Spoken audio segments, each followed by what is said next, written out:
একদম গৰম মানে গামোচা লৈ থাকিব লগা অৱস্থা, এনিটাইম ঘামি যাওঁ। আৰু এতিয়া দুপৰীয়া ভাত সাজ খাবলৈ বহিছোঁ।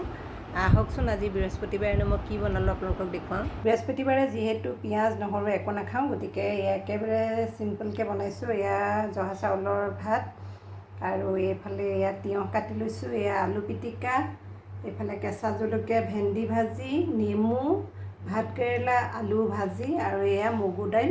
এয়াতো পাঁচফোৰণ আৰু শুকান জলকীয়া দি ফোৰণ দিছোঁ, একেবাৰে চিম্পুল। আৰু এয়া হৈছে জলফাই জ্বলা আচাৰ, এইটো মই নিজে বনোৱা।